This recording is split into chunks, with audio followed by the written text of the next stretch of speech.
Ngabo kunja cha saza tukuletera omukulu w'essomero lya Bishop Senior School Robert Kyakulaga engeri gyeyakolamu ssente ng'akyali muto okusobola okweweerera nga kino kireetera omuvubuka yenna omuntu yenna okuyiga engeri gy'asobola okutetenkanya obulamu bwe n'atuuka ku ekyo abantu batamusuubira kutuukako. Kyakulaga akugamba yakola ebintu bingi nnyo eby'enjawulo okulaba ng'asobola okweweerera nga katuwe yafuuka w'amaanyi mu ggwanga nga y'omu ku akulira ku masomero agasinga amaanyi mu kibuga ky'e Mukono. Ulize mbozi ya Kyakulaga.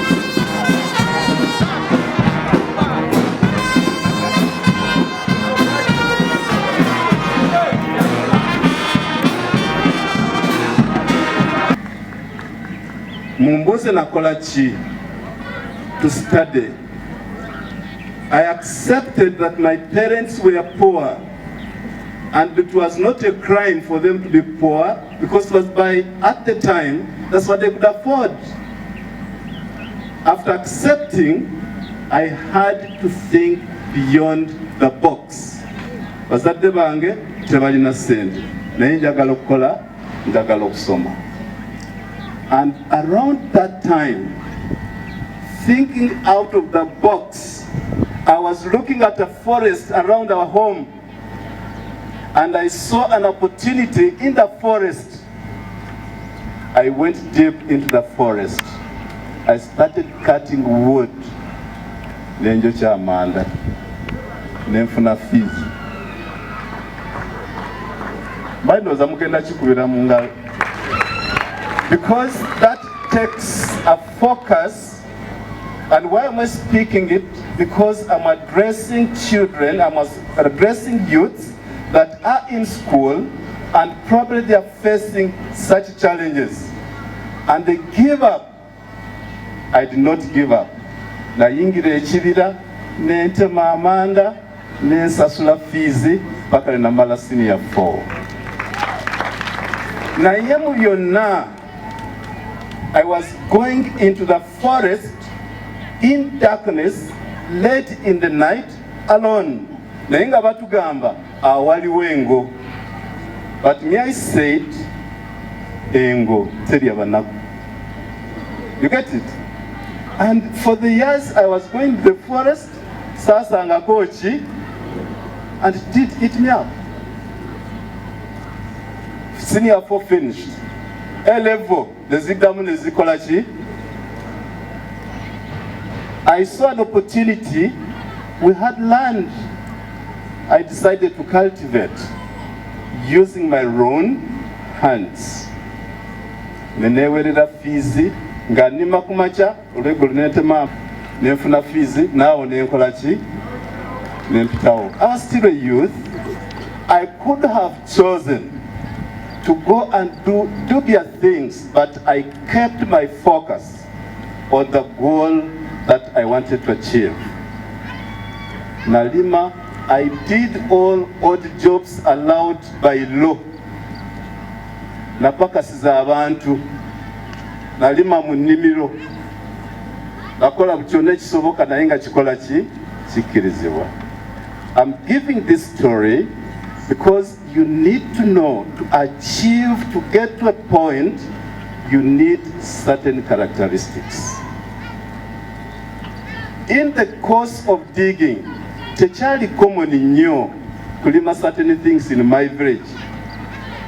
There were no cabbages then. Gakiwulira buwulizi. Tomatoes bwe buno bwa bulijjo. I had to think again and set up a small garden commercially. Nensimba cabbage, wali nensimba woki. And finally, nasoma nemalako. Nemala okusoma. I became a teacher. And by the time I became a teacher, teaching was the worst profession you could ever think about. I kept telling people that my first salary was 2,231. Naye ng'ogula saati empya, you need 7,000. That meant that you had to save all the salary without eating okumala emyezi emeka. So many. Around there I said, no, I still have my energy. I did not tell you that wadde ndi musomesa mukulu nga bwagambye ndi mulunzi. I do piggery. Tata Bishop nunda embizi. Ate si bya kusaaga nunda ki embizi. Kansubire tewali musiraamu. Naye ne bwabaawo eri project. Ndi mulunzi wa nkoko ate ndi mulimi. But I got into those areas out of situations that I was going through. I needed money. I was earning very little. I had to think out of the box. Nenkola obuntu obutonotono until I found myself surviving to the level where I am. Gakasoli, twagala, so many things, you need a lot of land. This person said no. You can use a portion. I wish you were looking at me. Are you looking at me? He said, osobola okukwata obukutiya bwa sukali n'obuteekamu ettaka eggimu n'osimba n'ogenda nga buli kakutiya oteekamu ekikolo kimu ekyennyanja. Bala wano obukutiya 5 obuukewo oteekewo obukutiya 5, and I think it goes up this point here. I'm using this space. Lwaki olekamu akakubo osobole okuyitamu ng'olambula ennyaanya zo? Naye this area from here up the platform osobola okuteekawo ebikolo by'ennyaanya ebisukka mu 100. Agree or not? Yes, 100. Naye practically I worked on it. Naye when they started fruiting, I could get a minimum in the almost what, even if you take one tomato from each plant, obofuna ennyaanya 10 olunaku. Nnyaanya 10 olunaku ng'otunda ennyaanya 3 siringi 100, obofuna sente mmeka olunaku? Over 30,000, isn't it? 30,000 times a month, that is 900,000. In your compound, osobola okikola ng'ovudde ku mulimu gwo, osobola okikola ng'ovudde ku ssomero, osobola okikola from any point but in your home. I love the idea. And this person said he became rich from his own courtyard. Kitegeeza ki? It when you think outside the normal, you can benefit yourself. Reverend said I speak about innovativeness. When I was that was painted was a lot of creativity, was a lot of skill development and imagination that was leading to creating new things. I have seen that one there. As youths, these are things that we can do. Yangaba buvuka, we can do these things because we have the energy, we have the brains, we have the facilities around us, and simple facilities can be used to get there. Now, if you are innovative, I am certain you'll achieve very many things in life. One, you increase productivity. Okola ebintu bingi ne bifuluma mu katale and you get money. You solve societal problems, even in your own home. If you're a youth and you are innovative, you'll solve very many problems at home. You compete with the world and solve the challenge of repetition. I have seen a few things around there. Ndabya akatebe kakali ako ngenda genda nako. Kali awo. Ngenda genda nako kubanga it has solved my challenge. Tosobola okutuuka awantu nga tewali ntebe nze nkasula mu motoka nenkazinga bwe ntuuka wali nenzingula nenkola ki? That is innovativeness. You are solving a problem. I want to inform the youth here. that innovativeness will prepare you for a dynamic workplace by providing opportunities, which opportunities will develop your skills. You learn how to adapt. You learn to create, to think, and to be resilient. And that, of course, means olina okukyeyigiramu nti buli ekijja bw'oba oyagala okuyiiya totuma. It is you and you to be part of the game. And that requires that at all times you think outside the box. Tolowooza ku bintu bya bulijjo. If you want to achieve in this world, days have gone where you think about the ordinary. If you think the ordinary way, you'll not make it up to the point where you need.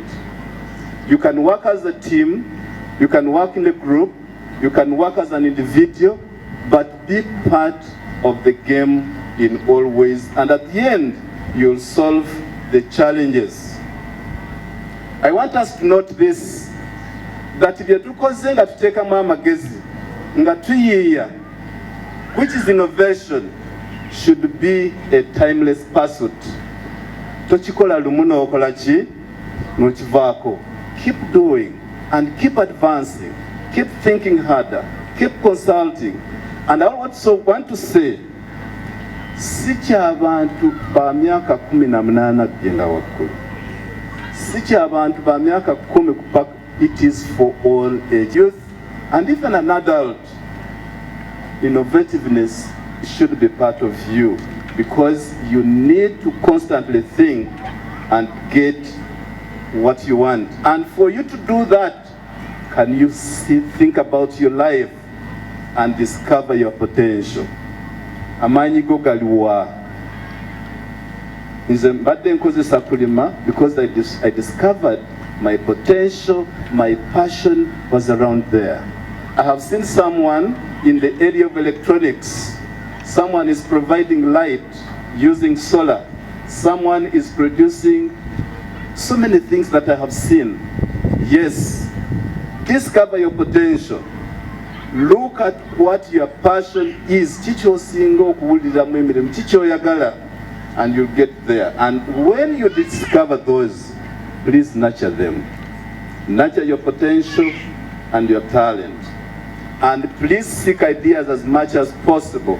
And when you get them, incorporate them into your thinking, and then you'll get to the top of the game.